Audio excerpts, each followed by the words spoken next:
आप सब पर सलामती हो। मैं यासिर रशीद हूं और आप मेरा वीलॉग देख रहे हैं। नाज़रीन, इस वक्त हलकों के अंदर जो उम्मीदवार मौजूद है, बिलखुसूस पाकिस्तान मुस्लिम लीग नून के, मैं कल अपने व्लॉग में ये बात कर चुका हूं कि एक उम्मीदवार जाता है, जाके सलाम लेना चाहता है, लेकिन वो आगे जो वोटर है वो मुसाफिया भी नहीं करता। वो कहता मैं नहीं करूंगा। इस हद तक चले, मैं अखलाकी तौर पे तो इसे काबिल कबूल करार नहीं देता, लेकिन इस हद तक तो चले, नफरत ठीक है। लेकिन कल कैसर अहमद शेख, जो चन्योट से पाकिस्तान मुस्लिम लीग नून के उम्मीदवार हैं, कायमा कमेटी बराए खजाना में भी रह चुके हैं, 5 बार तकरीबन वो MNA रहे, इंडस्ट्रियलिस्ट भी हैं, चैम्बर के सदर भी रहे। वो कल इंतखाबी मुहिम के दौरान उनके सर के ऊपर किसी ने कोई शय मारी। कहा ही जाता है पत्थर है, मैं पत्थर उसे नहीं मानता, क्योंकि वो उनके सर के ऊपर लगता है। वाइट कलर की बॉल टाइप है। अब वो बॉल अगर आप हार्ड बॉल देखें तो वो इस हद तक बाउंस नहीं करती जिस हद तक उसने बाउंस किया है। उनका सर फटा है, खून निकला है सर में से।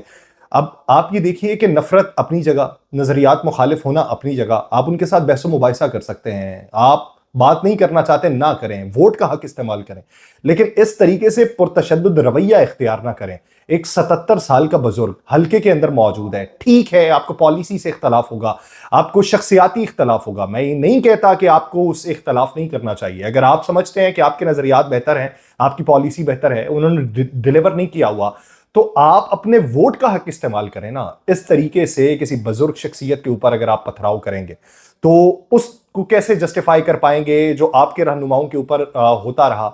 और उसको जब गलत कंडम कर रहे थे कुछ लोग, तो आप भी उनके अंदर शुमार थे। लेकिन अब इसको किस तरीके से जस्टिफाई किया जा सकता है कि यह तरीका ठीक है? इस तरह का रवैया ना अपनाएं। मेरी उन तमाम लोगों से गुजारिश है जो वोट का हक इस्तेमाल करना चाहते हैं, वो वोट का हक इस्तेमाल करके जवाब दें, वो बेहतर जवाब होगा। दूसरी तरफ अदालत के अहकाम पे इमरान खान और शाह महमूद कुरैशी को सरकार की तरफ से दिए गए वकला अदालत में पेश हुए साइफर केस में, जिस पर दोनों ने सरकार की तरफ से दिए गए वकला सफाई पे अदम एतमाद का इजहार कर दिया। अब सुनने में यह आ रहा है, जिस तरीके से बहुत सारे लोग कहते हैं कि अगले महीने की 5 तारीख से पहले पहले यह फैसला हो जाएगा। केस की समाअत के दौरान इमरान खान और खुसूसी अदालत के जज के दरमियान शदीद तल्ख कलामी भी हुई है।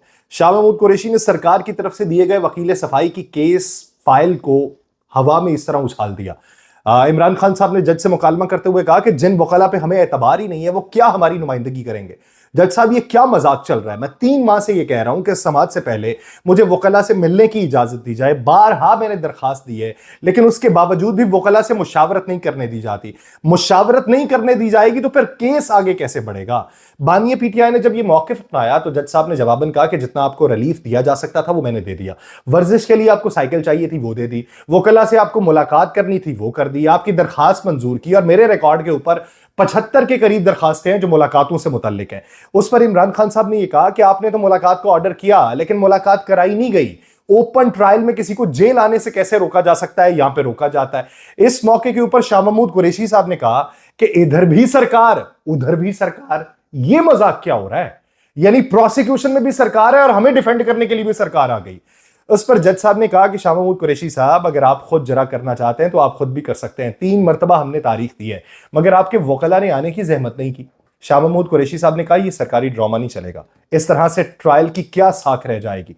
जज साहब ने जवाबन ये कहा कि मेरे लिए यह आसान था कि मैं डिफेंस का हक खत्म कर देता, मैंने फिर भी स्टेट डिफेंस का हक दिया है। इस कस्टडी की वजह से मुझे यहां पे जेल में आना पड़ रहा है।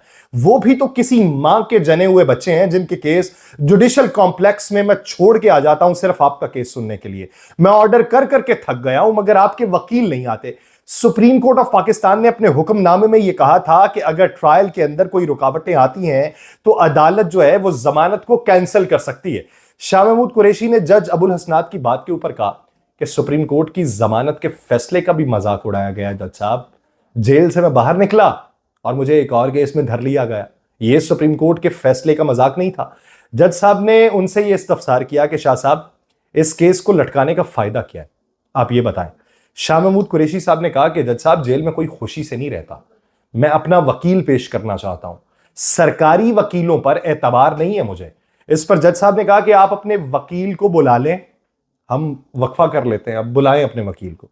शाह महमूद कुरैशी साहब ने वहां पे कहा कि प्रोसिक्यूशन के नामजद करदा वकीलों से हमारा डिफेंस करवा रहे हैं। यानी एक हमारा मुखालिफ वकील है, वो नामजद करता है किसी वकील को कि ये इनका डिफेंस करेगा। इस वक्त ये साबित होता है कि फैसला हमारे खिलाफ होना नहीं है, हो चुका है। आप वो फैसला नहीं देंगे, वो फैसला हमारे खिलाफ हो चुका है। अब इस ज़मन के अंदर आप ये देखिए कि वो हक पे किस तरीके से हैं। यानी साइफर केस में इस तगासा ट्रायल कोर्ट में इमरान खान और शाह महमूद कुरैशी के खिलाफ ऑफिशियल सीक्रेट एक्ट के तहत सरकारी वकील ये कहता है कि ज्यादा से ज्यादा सजा यानी 14 साल कैद या फिर सजाए मौत का मुतालिबा करेंगे। साइफर केस में स्पेशल प्रोसिक्यूटर है रिजवान अब्बासी। उन्होंने कल के दिन द न्यूज एक अखबार है उसको उन्होंने इंटरव्यू दिया और उसमें यह बात की है कि इस तगासा के पास वजारत खारजा के 3 सीनियर अफसरान सुहेल महमूद, फैसल तिरमजी और असद मजीद की गवाही की बुनियाद के ऊपर काफी शवाहिद मौजूद है जिनके तहत इमरान खान और शाह महमूद कुरैशी को ज्यादा से ज्यादा सजा दिलवाई जा सकती है। अब इसके अंदर उन्होंने यह भी वाजे किया है कि इन अफसरान की गवाही से यह मालूम होता है कि साइफर केस की वजह से पाक अमेरिका ताल्लुकात हमारे मुतासिर हुए और पाकिस्तान के मफाद के खिलाफ यह इकदाम हुआ और इससे पाकिस्तान के दुश्मन ममालिक को फायदा पहुंचा है। अब आपने यह प्ली लेनी है कि यह प्ली क्या है। एक तरफ यह बात की गई कि एक सीक्रेट नामा था जिसको अफशा कर दिया गया अवाम के सामने, वो प्राइवेसी थी रियासत की जिसको इन्होंने अफशा किया। उसमें यह था कि धमकी दी गई, यह बयान किया गया। दूसरी तरफ असद मजीद खान साहब भी ये कहते रहे और भी बहुत से अफराद अभी हालिया बयान सामने आ रहे हैं, वो ये कहते हैं कि उसमें धमकी दी नहीं गई थी। यानी अगर धमकी नहीं दी गई तो फिर वो जो धमकी की बात कर रहे हैं वो साइफर नहीं है, वो कुछ और चीज है, यानी वो फिर साइफर तो नहीं। और अगर धमकी दी गई है उसको अफशा किया गया तो वो बयान जो दे रहे हैं कि वो धमकी नहीं थी तो फिर वो क्या था। यानी ये अजीब किस्म का मखबसा है। शाह महमूद कुरैशी साहब ने मीडिया से गुफ्तगू करते हुए कहा कि चीफ जस्टिस और चीफ इलेक्शन कमिश्नर से हमारी अपील है कि लेवल प्लेइंग फील्ड के मामले पे हमारे मुतालिबे के ऊपर गौर किया जाए। मेरे घर के ऊपर छापा मारा गया, 8 लोग मेरे गिरफ्तार कर लिए गए, हमारे खिलाफ जो कुछ हो रहा है ये लेवल प्लेइंग फील्ड नहीं है। अपनी फरियाद को लेकर हम कहां पे जाएंगे, कहां से हमें इंसाफ मिलेगा। इस मौके के ऊपर इमरान खान साहब ने भी सहाफियों से गुफ्तगू की। उन्होंने कहा कि नवाज शरीफ ये उम्मीद लगाए बैठा है कि वो उसको इलेक्शन जितवा देंगे। नवाज शरीफ मफरूर है, उसको रिलीफ पे रिलीफ दिया जा रहा है। मैं 6 माह से जेल के अंदर हूं, मेरी पार्टी के खिलाफ क्रैकडाउन किया जा रहा है, हमारा हक छीना जा रहा है। हमारी नुमाइंदगी सरकारी वकील कैसे कर सकते हैं, क्योंकि एक तरफ सरकारी वकील जो है वो ये कह रहा है कि ज्यादा से ज्यादा सजा दिलवाई जाएगी, दूसरी तरफ से सरकारी वकील आके डिफेंड भी करेगा ना। इमरान खान साहब ने कहा कि नजम सेठी ने कल कहा कि इन्होंने साइफर केस का फैसला 5 फरवरी तक कर देना है। नजम सेठी जो कह रहा है उसका मतलब है कि ये मैच फिक्स है, ये हमारे हक में किस तरीके से फैसला देंगे। अब या तो आप ये तय कर लें कि वो धमकी थी और उस धमकी को अफशा कर दिया इन्होंने, तो ये रियासत का मामला था और इसको अवाम के अंदर नहीं जाना चाहिए था, सीक्रेट एक्ट के मुताबिक इसके ऊपर गुफ्तगू नहीं होनी चाहिए थी, इस हद तक तो फिर ठीक। लेकिन अगर आप ये कहते हैं कि अमेरिका ने धमकी नहीं दी और वो बात कर रहे हैं धमकी की, तो फिर जो अमेरिका की तरफ से खत आया है और जो वो बयान कर रहे हैं दोनों मुख्तलिफ हैं, फिर भी उसके ऊपर लागू नहीं होता। लेकिन यहां पे एक तरफ ये कहा जाता है कि वो धमकी थी, उसे अफशा नहीं कर सकते, दूसरी तरफ ये कहा जाता है वो धमकी नहीं थी और इन्होंने जो कहा वो धमकी थी। यानी खुद मखमसे में फंसे हुए हैं, खुद उनको इबहाम है और खुद वो अपनी जो बात है वो उसको सच नहीं कर पा रहे। इस वजह से सुप्रीम कोर्ट में जमानत मिली थी। और ये बताइए कि आजम खान साहब ने जो पहले अपना बयान 64 का रिकॉर्ड करवाया था, उसके बाद उनका जो बयान उससे किसी हद तक मुख्तलिफ और कदरे हल्का था, उसकी वजूहात क्या थी, उसका भी अभी तक जवाब नहीं आ सका। इसी बुनियाद के ऊपर अच्छी स्ट्रेटजी है कि एक तरफ ये हवा बना के रखा जाना चाहिए कि इंतखाबात जो है ये हो रहे हैं, नहीं हो रहे, होंगे तो कौन बरसर इक़्तिदार आएगा, केसेस चल रहे हैं, केसेस में फंसेंगे, रिलीफ मिलेगा, अब मिलना शुरू हो गया, अब रुक गया।